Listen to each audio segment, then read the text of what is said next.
облысы, Қарағанды қаласы, Балақай бөбекжайының тәрбиесі Тәттімбетова Мақпал Хасеновна, екінші санаттағы тәрбиеші. Сәлеметсіңдер ме, балалар? Сәлеметсіз бе? Тамаша, балалар. Біз күнделікті ойнап жүрген қазақтың ұлттық ойындары бар, иә? Қандай ойындар ойнап жүрміз? Кім айтып береді екен маған? Қанталапай. Өте жақсы жайлар. Қанталапай. Қыз қуу өте жақсы. Қанталапай. Асық ату саналик жарайсың.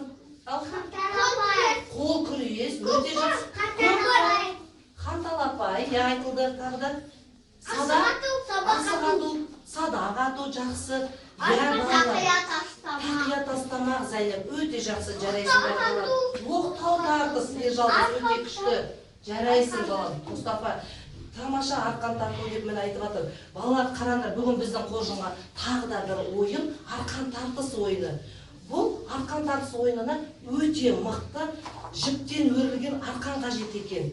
Ол үшін бұл ойынның шарты екі топқа бөліну керек. Немесе екі ауылдан келген жігіттер тартысады екен.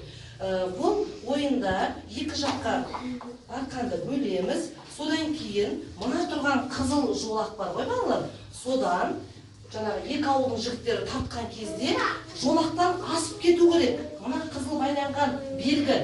Кім асып кетеді, сол ауылдың жігіттері жеңімпаз атанады. Кәнекей балалар дайындалып тұрсыңдар ғой. Ойынға қызығып қарап тұрсыңдар. Кәне сендер қай ауылдан келген жігітсіңдер?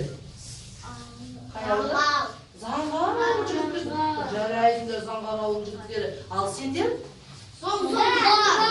Тамаша Сұңқар ауылдың жігіттері. Ал ондай болса, мықтылап ұстаймыз. Әлі ойын басталған жоқ, ұстай ғой. Кәнекей. Ал. Балалар, 1, 2, 3.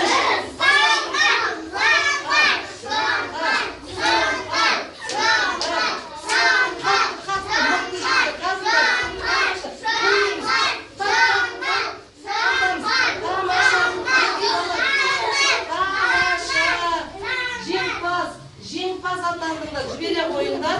Заңғар, кәнекей. Жарайсыңдар, Заңғар тобының жігіттері. Тамаша, тағы да ойнаймыз ба? Кәнекей, тағы да ойнаймыз.